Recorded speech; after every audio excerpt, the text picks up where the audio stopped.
When humans die out, this is in Popular Mechanics. One scientist has crunched the numbers. He's analyzed these I want this guy's the data. job. I know. Yeah, what is this guy's job? Does he get to hang out with? What grant is going towards this? And he says that if when humans die out, octopuses are ready. I thought it was octopi. We'll discuss that in a second. Okay. Octopuses are ready to take over and build the next civilization. But I thought the whole problem was that they don't live long enough. Which of your questions would you like me to address first? Octopi, please. Octopi. Octopuses sounds a little naughty. Octopuses is like all the octopuses, but octopi is a specific set of octopuses. It's like in several species. I don't know.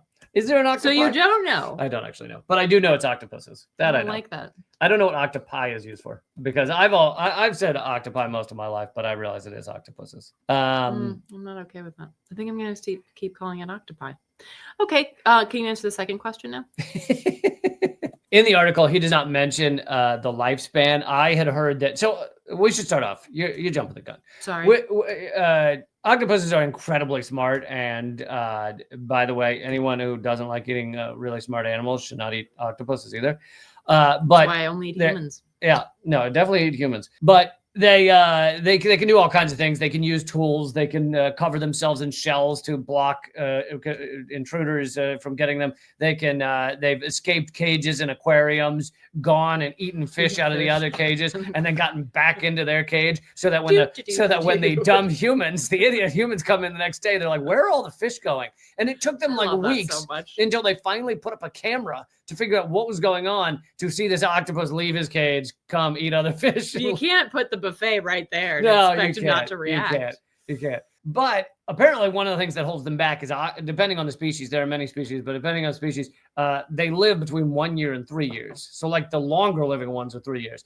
And the mother doesn't get the chance. Well, father's gone. Fuck that guy. But father's gone. Mother. I can see what kind of society they're going to build. I know. Doesn't get the chance. Actually, he does mention that. Doesn't get the chance to pass on new knowledge to the children because she allows them to eat her body as their first meal and as her final meal, I guess. And she's gone. The dad is way out. He's in fucking Bermuda with some waitress or something. And the mother has been eaten by them. So they don't get like new advents don't get passed on. Whereas they actually believe that might be one of the things that made Homo sapiens beat out other hominids was that we share knowledge well. But apparently not anymore. We shared. Yeah, not anymore. Not anymore because now we patent everything and make sure others can't use it. But we used to. Our education system. We used to share knowledge. But they're incredibly smart. Also, they're underwater, which will probably help to some degree. And there's a lot of different species that are in a lot of different areas of the world. So if like a certain area of the world gets, hit worst in the nuclear winter, then they're more likely to survive. So does he address the 1 to 3 years? Lewis, isn't it? I mean, isn't it both that?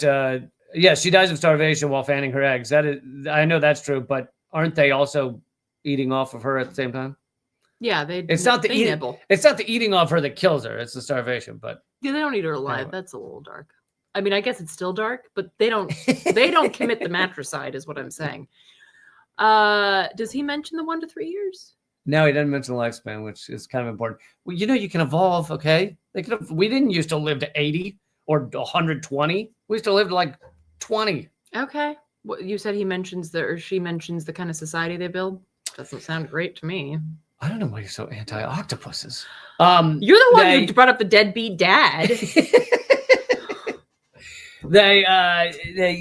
He says one of the things that they'd have to overcome is the fact that they're loners. And while there have been some very few examples of octopuses living together in a kind of like same area, they're not like high-fiving and helping each other out, but they're kind of in the same area.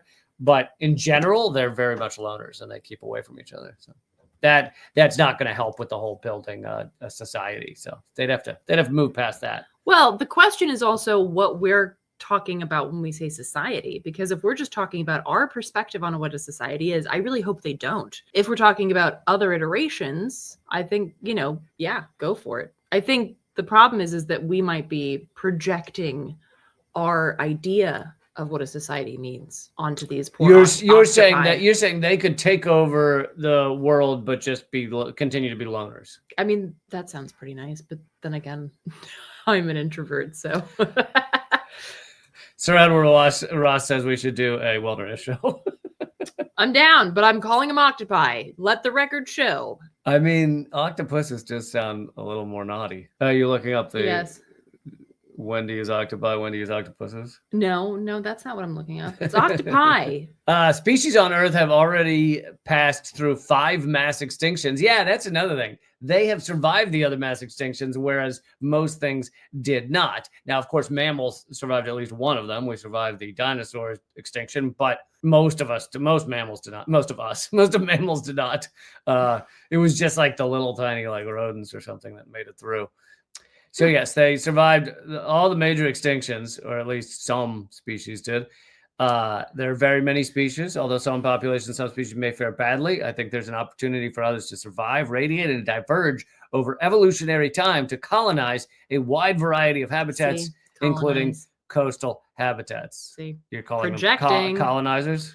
Yeah, well, they're talking about it like that's a thing that you need to do and that you should do.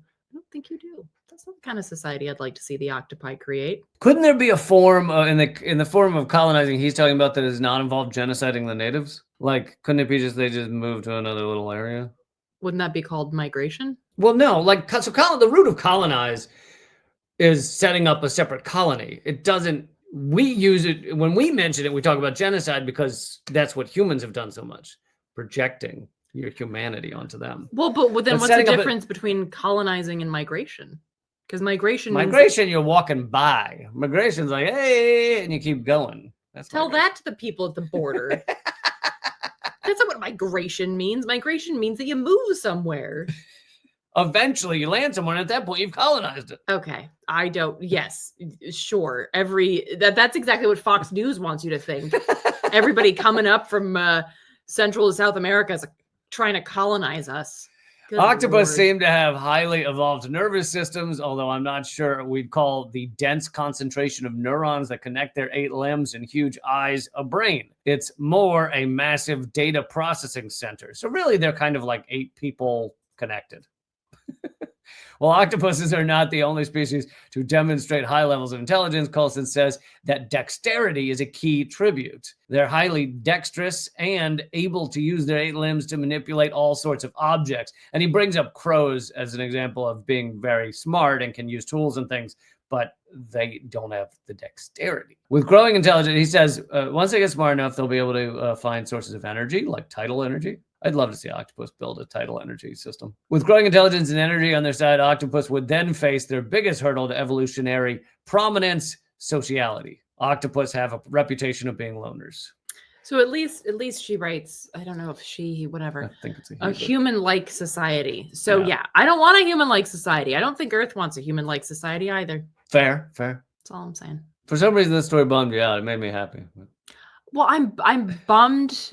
Yeah. Do you not want to see the octopuses win? I don't want to see anybody get colonized again. Like the poor crabs or whatever. Like, I'm just not here for it. Said by someone who eats crab. Yes, I'm not colonizing them though. I'm just, doink.